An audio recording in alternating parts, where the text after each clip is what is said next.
We have our first official move in the Brad Stevens head of basketball operations era in Boston. It's a huge trade loaded with major implications and domino effects. Stevens shipped Kemba Walker and his bloated contract to OKC. And listen, to do it, he had to give Sam Presti, the outstanding general manager for the Thunder, a 2021 first-round pick, and he had to take back Al Horford. Now, it's a win for both teams. Presti has a bushel of draft picks, and he's going to have options with Walker, just like Chris Paul before him. And, I mean, if you take a look at the draft this year, I feel like Oklahoma City has 1,000 first-rounders this year, next year, and after that. But really, the focus is Boston. It's all about Stevens busting up the roster and, most especially, shedding salary space for what's next. Go big for Dame.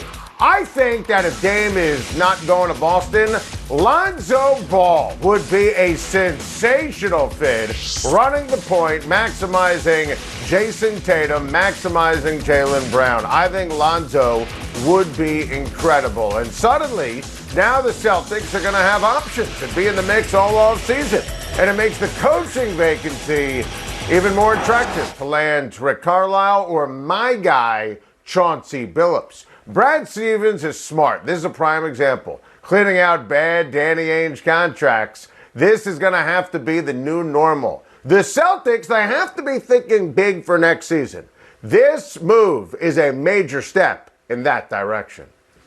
Matt LaFleur has one plan. Aaron Rodgers, Jordan Love, doesn't matter. July 27th, go time. Play ball. MVP, project second-year quarterback who couldn't beat out the immortal Timmy Boyle for a backup job last year.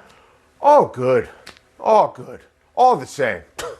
Good grief. And I don't know if I've actually said good grief before my entire life, but it feels applicable here. What are we doing? Everyone in Green Bay keeps citing the calendar. Like, that's going to be what changes Aaron Rodgers' mind. He missed minicamp. He missed OTAs, both for the first time ever. Aaron Rodgers said goodbye twice after the season finished. Nobody has denied the reports because it's all true. Mark Murphy, Brian Gutekunst, and LaFleur all reportedly have met with Rodgers this offseason to try and make it right. And they couldn't. And it's not happening. And Murphy has ripped him twice in the last 2 weeks. Rodgers wore an I'm offended shirt on a Zoom to promote his golf on TNT. He explained to Kenny Mayne what this is all about. The Packers didn't tell him that they were trading up for his replacement and put an expiration date on his Packers career. But all of a sudden, the calendar, July 27th, is going to change everything? Come on now. Come on. Good grief. There it is again. Trade Rodgers. Move forward. You messed up. You started it. It's like my son Theo in kindergarten. You started it. Aaron Rodgers has never played for the Packers again. You think Rodgers is happy? Here they got the same plan for the guys they picked to replace him? You think Aaron Rodgers is going to make life better for the Packer brass because of the old calendar? They're daring him. They're daring him. So is it better here for the Packers to call the bluff and drive Rodgers to retirement and get nothing back in a trade? Come on now. This gets worse every single day for the Green Bay Packers.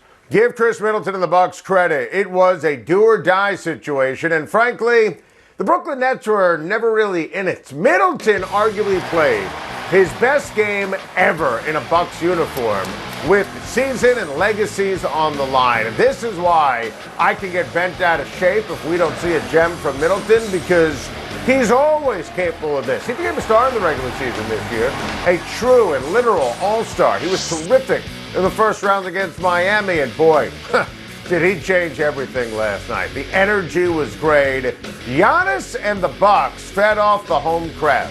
And the home team has won every game in this series so far, setting up Game 7. And you can give me the Brooklyn Nets to win Game 7. The location is Brooklyn. I picked Nets in 7. And I trust my guy, Kevin Durant.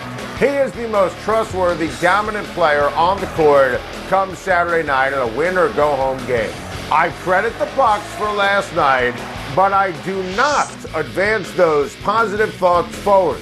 Look, it is still, at the end of the day, a historically underachieving Bucks group going against Kevin Durant, who is the best player in the NBA. And Durant is going to set this game on fire. KD is majestic when it matters the most. A winner, a champion. Sure, you don't know who else is going to step up for Brooklyn. It's impossible to bank on James Harden being James Harden, but you can't bank on Milwaukee. Even in a win, they went 7 of 33 from 3 last night. I'll say it again. Brooklyn in 7, Durant scores 45, and Saturday night will be the last game we ever see Coach Bud on the Milwaukee sidelines.